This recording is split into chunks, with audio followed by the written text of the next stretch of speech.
আমার প্রিয় ছোট্ট বন্ধুরা, আজ আমি তোমাদের একটা সুন্দর গল্প শোনাবো।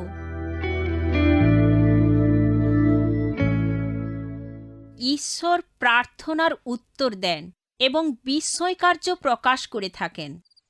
অনেক সময় ধরে আলো চলে গেছে, কিন্তু মরিয়মের ঘরে তখনও একটি প্রদীপ জ্বলছিল। তার ঘরে অতিথি ছিল।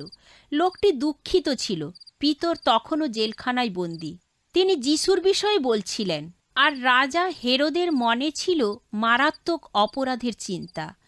এটাই কি পিতরের জীবিত থাকার অন্তিম রাত? তাঁর বন্ধুরা আশাহত হলেন না, কেননা ঈশ্বর আশ্চর্য কাজ জানেন। দিবারাত্র তারা প্রার্থনা করে চলল, প্রভু যিশু, ওরা যেন পিতরকে হত্যা করতে না পারে। তুমি বিশ্বের কাজ করে থাকো, আমরা তোমার ওপর আস্থাবান। আর পিতরের অবস্থান, তুমি কি জেলখানার দিকে এক নজর চেয়ে দেখবে? বাইবেল হলো জানালার মতো, যার মধ্য দিয়ে আমরা দেখতে পাই জীবন। সেই বিশ্বাস নিয়ে কিভাবে কাটিয়েছেন ভক্তবৃন্দ সুদীর্ঘ বছর? পিতর ঘুমিয়ে পড়েছেন। কি করে সে ক্রুশের হত্যা করার পূর্বের রাতে ঘুমোতে পারে? তাকে 2 পাহারাদারের সাথে শিকলে বেঁধে রাখা হয়েছে। আর 2 জন দরজার কাছে দাঁড়িয়ে পাহারা দিচ্ছে। পিতরের জীবন ছিল বিপন্ন, তাই তার বন্ধুগণ তার জন্য অনবরত প্রার্থনা করে চলেছেন। কিন্তু তারা কল্পনাও করতে পারেনি ওই রাতে জেলখানার মধ্যে কি ঘটতে যাচ্ছে। হঠাৎ করে সবকিছু উজ্জ্বল আলোয় ভরে গেল। একজন দূত সহসাই পিতরের পাশে এসে দাঁড়ালেন। পিতর, উঠে দাঁড়াও, তোমার জুতা পোশাক নাও, আমাকে অনুসরণ করো। পিতর দূতের পিছনে চলতে শুরু করলেন। যেমন স্বপ্নযোগে মানুষ ভ্রমণ করে থাকে।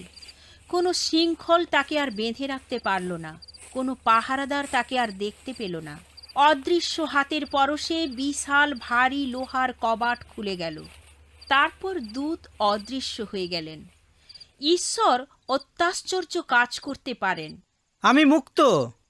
হেরোদের কবজা থেকে ঈশ্বর আমাকে মুক্ত করেছেন। পিতর মরিয়মের বাড়িতে দৌড়ে গেলেন। কে ওখানে? আমি পিতর। পিতরের কণ্ঠস্বর শুনতে পেয়ে রোডা এতটাই অভিভূত হলো যে শেষ পর্যন্ত দরজা খুলতেই ভুলে গেল। সে দৌড়ে অন্যান্যদের কাছে চলে গেল। পিতর দরজায় দাঁড়িয়ে আছে। তুমি কি পাগল হয়েছ? সম্পূর্ণ অসম্ভব। সত্যি বলছি, আমি তার কণ্ঠস্বর চিনি। দরজা খুলুন। সত্যিই সে ঈশ্বর বিশ্বের কাজ করেছেন। পিতর, তুমি কেমন করে জেলের বাইরে আসতে পারলে? পিতর তার বন্ধুদের কাছে সবকিছু খুলে বললেন।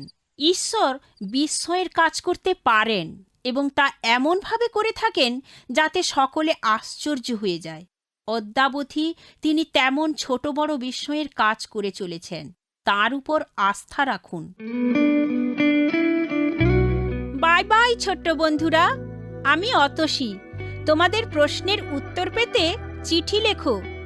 All India Masih Jamaat, post box number 6079, west Patelnagar, new Delhi 110008, India.